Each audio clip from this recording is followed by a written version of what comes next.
Si t'en as marre d'être une chouette, les yeux grands ouverts dans ton lit, je te conseille d'écouter cette vidéo pour que tu puisses en faire quelque chose. Salut, c'est Rava, révélatrice de sagesse. Aujourd'hui, je te fais une vidéo sur l'insomnie et sur pourquoi tu ne dors pas et comment je peux peut-être t'aider à arrêter tes insomnies. Il y a plein de trucs à savoir sur l'insomnie et j'espère que je vais pouvoir répondre à tes interrogations, mais sache que je ne peux pas traiter de tous les sujets, qu'il y a des cas particuliers et que c'est possible que ça ne te parle absolument pas. Si c'est le cas, je m'en excuse. Il y a plusieurs choses avec les insomnies. Il y a les insomnies chroniques avec des personnes qui ne dorment jamais ou très peu, de façon habituelle. Il y a des personnes qui, à certains moments, ne dorment pas. Et il y a des personnes qui ne gèrent pas les stress et qui vont, lorsqu'ils sont super stressés, avoir des problèmes avec leur sommeil. C'est trois choses qui sont complètement différentes, à mon sens, et qui ne traitent pas de la même façon. Déjà pour l'insomnie, il y a plein de choses à savoir, c'est qu'on a tout un tas de croyances qui sont pas forcément toutes vraies. La première croyance, c'est que il faut dormir, et c'est pas vrai. Ce dont on a besoin, nous, c'est de repos. Et ça sous-entend un repos social, à savoir, parfois, nous avons besoin d'être seuls et de ne pas être en interaction avec les autres. Il y a aussi un repos émotionnel et de ne pas être emprunt à réagir tout le temps sur nos émotions, mais à faire taire ces émotions-là et retourner à notre équilibre. Et il y a aussi le repos sensoriel, à savoir que nous avons besoin d'arrêter d'avoir des informations qui nous viennent. Ces trois repos-là sont hyper importants. Dormir permet d'avoir les trois un peu en un, mais ce n'est pas la seule source. Donc peut y avoir ces croyances dans l'insomnie de « j'arrive pas à dormir, c'est pas bien, et puisque c'est pas bien, j'arrive encore moins à dormir et je culpabilise ». Donc là, vous culpabilisez, c'est une émotion, il n'y a plus de repos émotionnel. Donc déjà, ça marche pas. Il y a plein de croyances qui fonctionnent pas par rapport au repos. Déjà, intégrer l'information que l'important, c'est pas de dormir. L'important, c'est de se reposer. Ça permet déjà de lâcher beaucoup de pression par rapport aux insomnies. Une clé qui est un peu vraie en thérapie et en développement personnel, c'est la gratitude. Donc voir comment on peut quand même faire des choses malgré cette insomnie-là. Et le fait de pouvoir prendre le temps. Alors oui, effectivement, l'auto-hypnose et la méditation sont des techniques qui fonctionnent très très bien parce qu'elles permettent de mettre au repos le mental et d'observer ce qui passe sans le juger.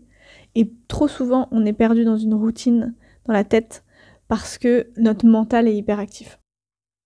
Pas forcément un problème d'avoir un mental actif, c'est pas ce que je dis, mais il y a certaines façons où ce fonctionnement ne fonctionne pas, spécialement quand on essaie de trouver le sommeil. Là-dessus, moi j'ai une clé qui va normalement beaucoup vous aider, c'est de vous poser la question, non pas qu'est-ce qu'il s'est passé quand votre cerveau est là en train de raconter des histoires, et de dire il s'est passé ci, il s'est passé ça, ou d'imaginer des choses qui n'existent pas. La question n'est pas qu'est-ce qui s'est passé au niveau des faits, mais comment je me suis sentie corporellement, émotionnellement. Vous pourrez refaire en boucle, et en boucle, et en boucle, et d'ailleurs c'est comme ça qu'on reconnaît qu'on est dans ce mécanisme, c'est parce que les gens bouclent. Si vous avez une histoire qui revient souvent quand vous vous endormez, s'il y a une situation qui revient, ce n'est pas parce que la situation en elle-même vous dérange, c'est parce que vous n'avez pas compris comment vous vous sentez par rapport à cette information-là. Pour votre cœur, pour votre corps, pour votre cerveau, pour toutes les parties de vous, ce qui est important, c'est comment vous vous sentez, pas qu'est-ce qui s'est passé. Qu'est-ce qui s'est passé, on s'en fout. Ça ne me dit rien sur qui tu es. En revanche, comment je me sens par rapport à ça, quand ma chef m'a dit ça, je me suis sentie en colère, je me suis sentie attaquée là-dessus, ma valeur de machin n'a pas été respectée, ça c'est des clés qui vont permettre de vous apaiser. Mais refaire la scène en boucle, ça ne vous apaisera jamais. Si vous ne dormez pas à cause de ce mental qui rumine, continuer de ruminer ne sera jamais la solution. Je sais que vous le faites depuis des années, mais ça n'a jamais fonctionné, vos insomnies sont toujours là. Basculer à l'émotionnel et aller toucher comment on se sent, là ça peut effectivement fonctionner. Il est intéressant aussi de voir ce qu'on a comme croyance. Par exemple, il y en a beaucoup qui ont la croyance qu'une fois qu'ils sont réveillés, ils ne peuvent plus se rendormir. C'est une croyance. C'est peut-être votre réalité aujourd'hui, mais ça reste une croyance. Ça a été ma réalité pendant très longtemps. Et le jour où j'ai décidé de travailler sur ce sujet-là, parce que j'en avais marre de faire des insomnies, j'ai lu en parallèle le concept du continuum, où dedans, c'est écrit que dans une tribu amérindienne, ils dorment, il y a beaucoup d'adultes qui dorment sous les mêmes tentes, je sais même pas comment ça s'appelle, en tout cas ils dorment au même endroit, et que très fréquemment, il y en a un qui se réveille, genre à 3-4 heures du mat, qui raconte une blague, que tout le monde se marre et que tout le monde se rendort. Et moi, je m'étais dit, mais tu me fais ça, je te fume. Enfin, c'est juste pas possible. Tu me réveilles en pleine nuit pour me raconter une blague. Juste, c'est pas drôle, en fait. Enfin, ça me chie ma nuit et ça me met dans des mauvaises vibes. Et je me suis rendu compte que j'avais tort là-dessus. À quel moment je décide que passer un moment convivial à rigoler tous ensemble, c'est pas important. Pourquoi j'ai pas de gratitude pour ce truc-là? Je me suis rendu compte que j'avais pas de gratitude pour ce truc-là parce que j'avais la croyance que j'allais pas me rendormir, que ça allait flinguer ma nuit, que j'allais être fatiguée et que parce que j'allais être fatiguée, ma journée d'après serait pourrie. J'ai décidé de changer cette croyance-là et l'univers étant bien fait, il m'a mis sur ma route quelqu'un qui me réveillait 3 fois par nuit. Quand je me suis mis en couple avec mon ex, toutes les nuits, 3-4 fois par nuit, il me réveillait juste pour me dire qu'il m'aimait. C'était super mignon, mais au début ça me mettait en colère. Et je me suis dit, pourquoi tu prends pas la poésie de ce qui est en train de t'offrir? Pourquoi tu le prends pas dans ton cœur plutôt que de le prendre en rejetant? Et j'ai appris progressivement à faire ça. J'ai déconstruit mon cerveau là-dessus et je me suis plongée dans un élan de gratitude de dire ok, je saisis le moment qu'on m'offre. Progressivement, j'ai réussi à me rendormir et aujourd'hui je n'ai plus aucun souci pour me rendormir. Peu importe ma nuit, si à un moment donné je me réveille et que moi j'ai pas envie de me réveiller, je me rendors. Qu'il soit 2h du matin, 6h du matin, 9h du matin, ça change rien. Je peux toujours me rendormir parce que j'ai la conviction que je peux me rendormir. J'ai la conviction que c'est pas toujours ce qu'il faut faire, mais en tout cas, je sais que c'est possible. Ça paraît impensable. En attendant, qu'est-ce qui est le plus dur? Faire ce travail de te déconstruire sur la gratitude que t'as d'être réveillé ou continuer d'avoir des insomnies tout le restant de ta vie parce que tu veux pas admettre que ta croyance fonctionne pas? C'est à toi de voir. Je te donne des clés qui ont fonctionné pour moi. Effectivement, ça veut pas dire qu'elles fonctionneront pour toi. Mais ne pas faire le chemin et dire que ça fonctionne pas, c'est pas une idée. C'est pas une solution non plus. Il y a des trucs pratico-pratiques qui vont t'aider à dormir. C'est arrêter les écrans et la lumière bleue 1 heure avant de te coucher. C'est arrêter de fumer et les excitants et le sucre et le sport et quid de toutes tes addictions au moins 1 heure avant d'aller te coucher parce que oui, forcément, ça t'aide pas. Et tu ne peux pas non plus ignorer la physiologie derrière ton truc. Moi, je sais, il y a des études qui montrent le fonctionnement et puis il y a ta réalité. Moi, ma réalité, c'est que si je bois un café après 15h, je dors mal le soir. Spécialement si je l'ai pris à 16-17h. C'est sûr que je vais pas m'endormir le soir. Moi, j'ai des techniques d'autolibération énergétique, donc je m'auto-libère la caféine si j'en ai trop dans mon corps, ou je prends conscience que si je ne dors pas, c'est à cause de la caféine. Parce que trop souvent, ce qu'on fait, c'est qu'on ne comprend pas notre état de non-veille. On comprend pas pourquoi on est réveillé et donc on switch en allant chercher dans le mental quelque chose qui ne va pas, quelque chose qui nous stresse. Alors que c'est dans le sens inverse que ça fait. C'est pas je suis stressée par la situation, donc je ne dors pas. C'est je ne dors pas parce qu'il y a quelque chose de physiologique qui se passe et notre cerveau, voulant mettre du sens là-dessus, il va essayer de chercher qu'est-ce qui va pas et il va clairement créer des problèmes alors qu'à la base on n'était pas stressé. Parfois on est juste déshydraté. Parfois on a mal au ventre parce qu'on a faim.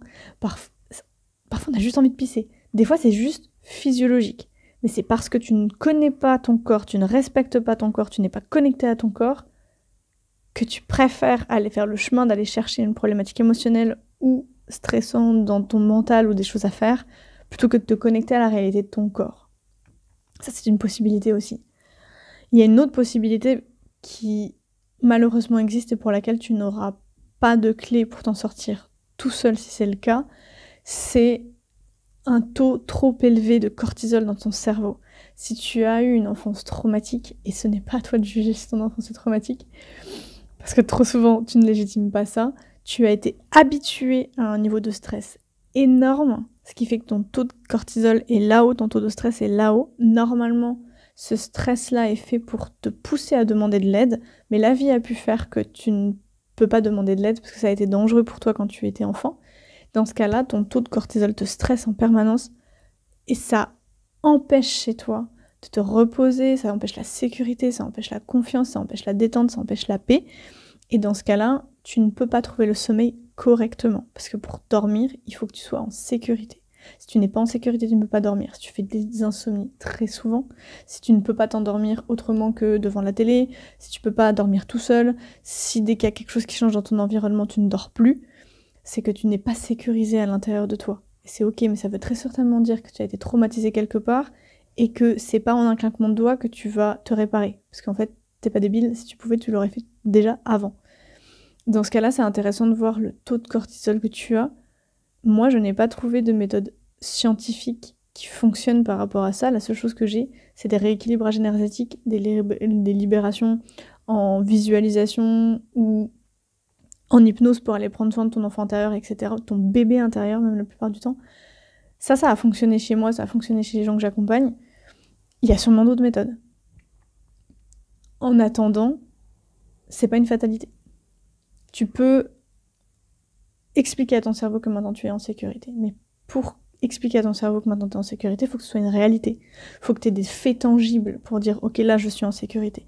Si ta vie, c'est une catastrophe, si les gens autour de toi, ils t'accueillent pas, s'ils sont méchants avec toi, s'ils te dénigrent, si t'es toute seule là-dedans et que t'en chies, t'es pas en sécurité. Donc en fait, ton cerveau, il va pas se relâcher, c'est normal.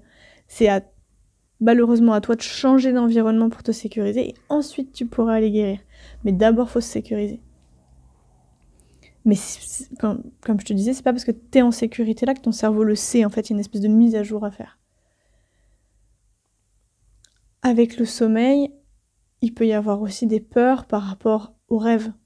C'est-à-dire que dans tes rêves, tu vas venir travailler ton karma de cette vie-ci, karma de ta transgénéalogie, karma de tes vies karmiques.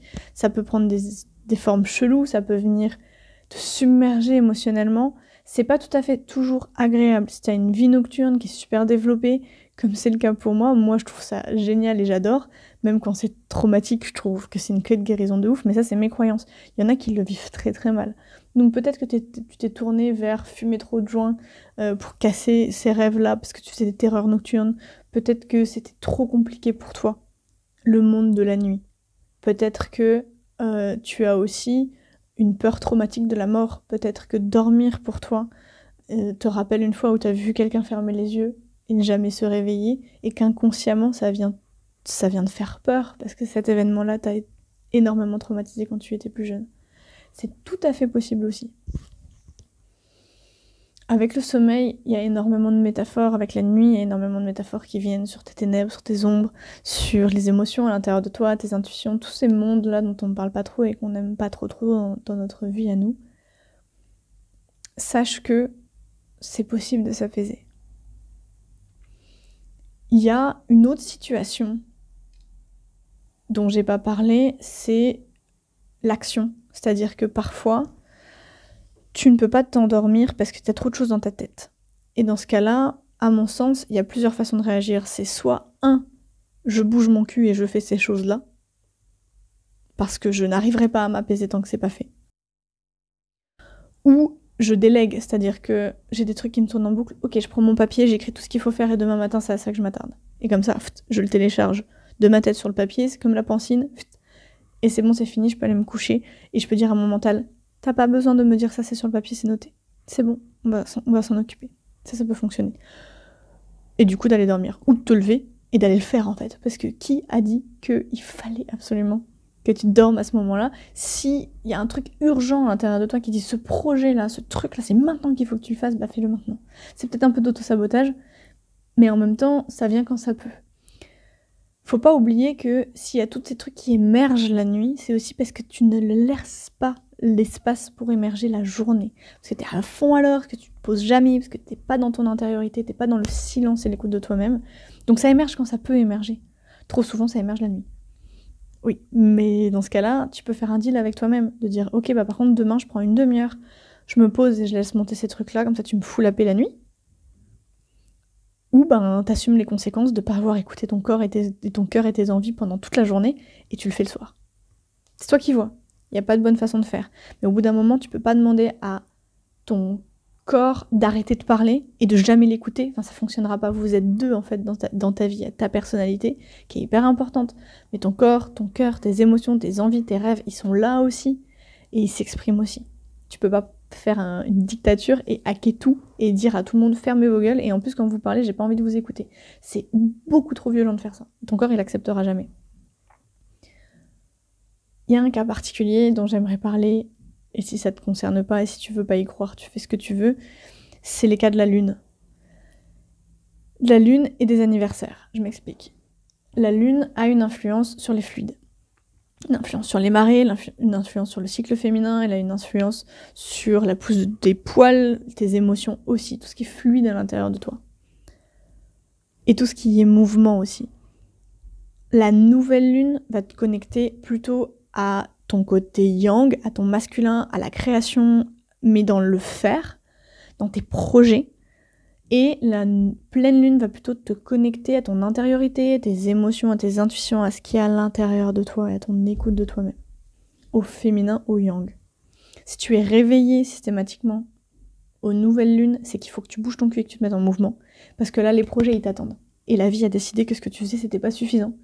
Et la vie a décidé que là, t'étais pas en train de te mettre en action. Donc tu vas bouger ton petit cul et tu vas le faire. Elle te laissera pas tranquille tant que tu vas pas le faire.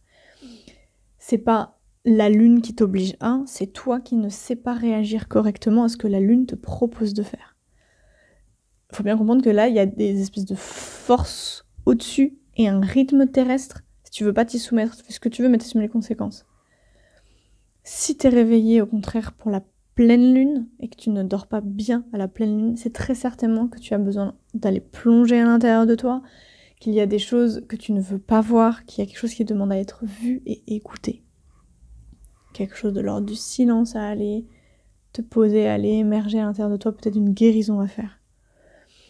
Il y a aussi les anniversaires. Il se peut qu'il y ait une période donnée dans ta vie où tu dors mal. Peut-être dès qu'on est en décembre, tu dors mal. Peut-être dès qu'il fait froid, on dort mal. Peut-être dès que c'est mars ou dès que c'est... Voilà. Regarde dans ta famille, regarde dans ta vie. Est-ce que ce n'est pas l'anniversaire de quelque chose? Est-ce que c'est pas ta conception? Est-ce que c'est pas ta naissance? Est-ce que c'est pas un trauma qui vient te réveiller? Parce que la vie se souvient du timing de ce que tu as vécu. Ça peut être aussi un signe de dire, à ce moment-là, tu as vécu quelque chose de traumatique. Regarde, on te fait chier à ce moment-là pour que tu essaies de comprendre que c'est le timing qui est important. Ça peut être une clé aussi. C'est beaucoup plus rare, mais bon, voilà, pourquoi pas. L'insomnie, c'est aussi très beau, parce que c'est aussi ton corps et la vie qui veut que tu vives et que tu acceptes de te reposer, que tu acceptes que tu as le droit de pas toujours être au top, de pas toujours faire tout ce qu'il faut, de prendre des pauses, de cheminer. C'est aussi un temps de repos. Ton cerveau, il a besoin de ce temps de repos-là pour intégrer ce que tu as fait, pour digérer tout ce que tu as accumulé, pour pouvoir refaire sa neurogénèse, c'est-à-dire que en grandissant, tu vas faire des connexions de neurones, puis au bout d'un moment, tu vas créer une autoroute, puis au bout d'un moment, tu vas peut-être changer, bifurquer et dire on va plutôt prendre le chemin boueux là-haut parce que il est vachement plus court que l'autoroute que j'ai créée. Ton cerveau, il a besoin de temps aussi pour aller tout faire ça. Donc voilà. C'est tout pour moi. J'espère que ça te permet d'un peu mieux comprendre. N'hésite pas à partager en commentaire tes tips pour mieux dormir. Il y a peut-être des méditations que tu fais, des auto-hypnoses qui t'ont beaucoup aidé. Moi, une auto-hypnose que j'adore sur l'abondance financière. Et je peux absolument pas l'écouter en entier parce qu'elle me fait dormir systématiquement et c'est le but aussi. Donc, moi, je la trouve très bien guidée, en tout cas. Je trouve que c'est vraiment super chouette. Je te la mets dans la description. Et puis je te dis à très bien vite, passe une belle journée, une belle soirée, une belle nuit. N'hésite pas à t'abonner si les vidéos te plaisent ou à me donner ton avis. Et puis je te retrouve peut-être un autre jour. Salut!